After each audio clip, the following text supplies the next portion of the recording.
up, everyone? I'm Justin Hall. And I'm Lindsay Weber. And we're here with our very first ever Polk State Productions news show. We're here to tell you everything you need to know about your school's athletic, academic, and extracurricular events and opportunities. What's on the agenda this week, Justin? Well, Lindsay, in this week's show we have highlights from the Green Out basketball game, which was last Wednesday, February 2nd, as well as insight from their softball team and their direction for the season. But before we get to our coverage of last week's basketball game, here's our upcoming home games for the spring season. For baseball this week, we play February 7th against College of Central Florida at 4 p.m. And also, we play February 11th against Brevard Community College at 5 p.m. And Saturday, February 12th against Seminole State College at 1 p.m. Next week, we play Monday, February 14th against Weber at 5 p.m. For softball this week, the Lady Vikings play Wednesday, February 9th against Daytona State at 4 p.m. The next week, they play Saturday, February 19th against FSCJ at 2 p.m.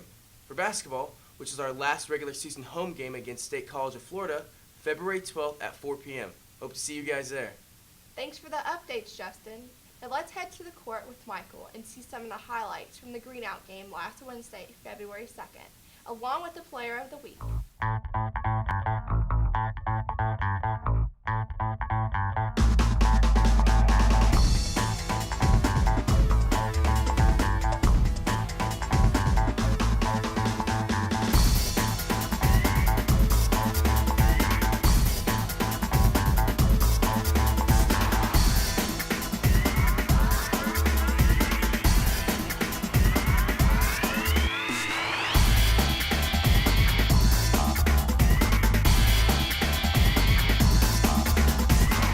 Caught up with Player of the Week Rayshawn Mack just after the Green Out game. Rayshawn is 20 years old, stands at a towering 6 feet 6 inches tall. He attended William Thomas Academy and was raised in Sumter, South Carolina. He plays small forward for the Vikings and averages 17 points, 7 rebounds, 3 assists, and 2 steals per game. I'm here with Rayshawn Mack. My name is Michael Riopel, and tell us, what was your thoughts coming into the game tonight? Well, the first half we played kind of soft. They had the lead, and basically the second half we just had to come in, play hard, box out, just work our tail off, and that's what we did, and we got a victory. I see that. I mean, at one point you guys were down as much as 12. You guys really turned it around too. I mean, 10 points ahead at the end of the game after being down 12. Well, first at the beginning of the season we done down way more than that and come back. So basically we do this every day at practice. We be down 10 and then we'll come back. We'll play against each other down 10. Each squad gets the plays. So basically this is something easy to us. We do this in practice every day. This is what you work on then, you know? You like to be a second half team. That's good. Yes, sir. That's good. What did your coach tell you at halftime that, you know, gave you guys that? Did he tell you anything to give you that push to do better in the second half and come back and win? Well, he told us to do it for Dean Lyle, and that meant a whole lot to me. I understand that. I mean, Dean Lyle means a lot to everybody here at PSC, so, you know, this game was for him.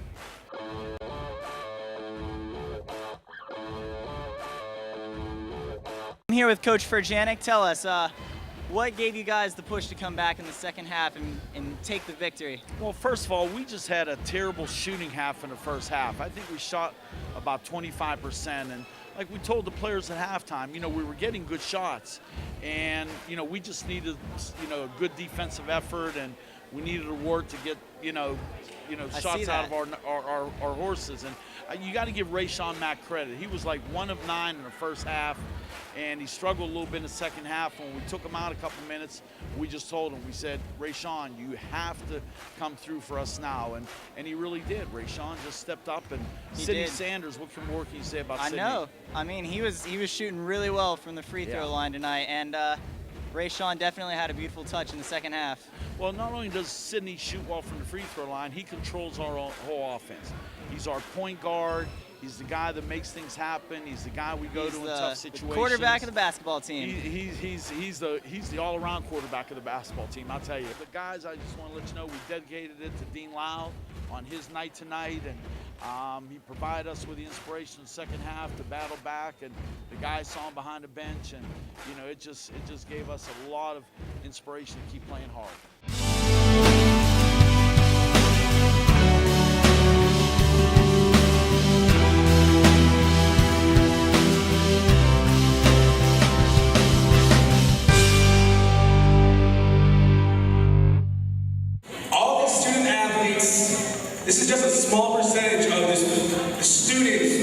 Charlie Lyle has touched over his many, many years of working in higher education.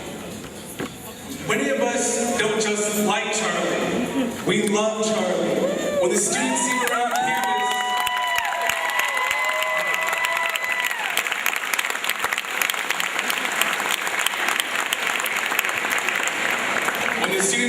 campus, they don't say hi, Dean Lyle. No, they walk up to him and give him a bear hug. They love this guy.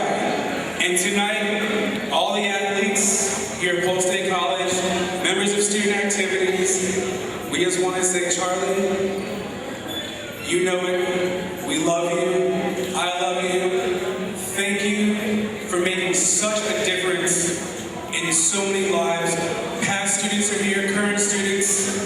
We're all here for you tonight. We love you. We would like to present you with a plaque that's been signed by every single athlete on this campus.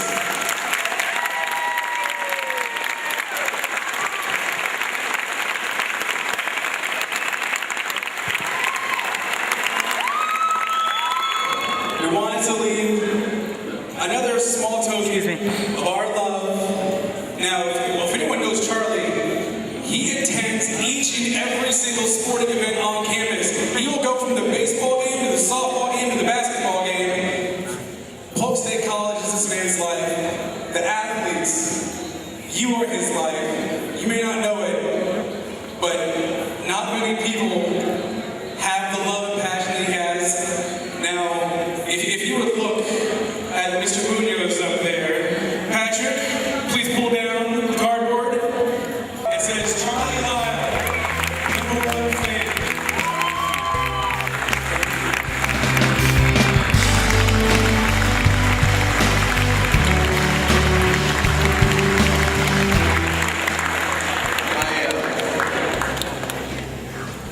I was fortunate enough to come here 5 years ago from an institution in South Florida, and really wasn't sure what I was getting myself into at first. And I would have made the move 100 times over here. And not only are my athletes special to me, but all the students here and everybody's like family to me. And I'm undergoing a pretty serious battle with cancer, and I don't know how it's going to turn out, but I would ask that you continue to support this college in any way that you can do it. And when you see opportunities like the health fairs today and stuff, make sure you get screened, or get checked, and all that stuff, because you just never know. But I see a lot of friends here. Friends came up from Broward tonight, which is very special. And the only thing I need from you guys in the second half is for you to get loud and let's get a win out of here tonight, okay?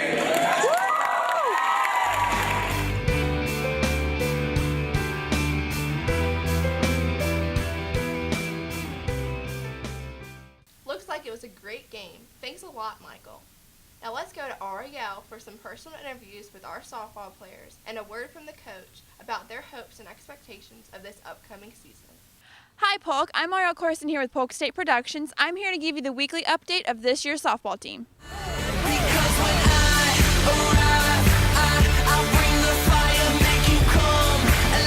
Based on your season last year, is there anything you're doing differently for this year?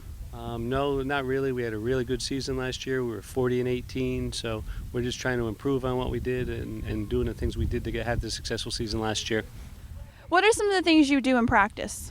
Well, we're pretty much old school here. We don't do a lot of fancy stuff, but we hit, we take ground balls, we take fly balls, we pitch. We just do the basics.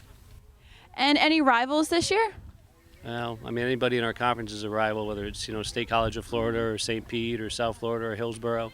So those are our main rivals because that's what's going to determine whether our season's successful or not, is how we do in conference. And like I said, based on last season, what are you predicting? Anything special this season?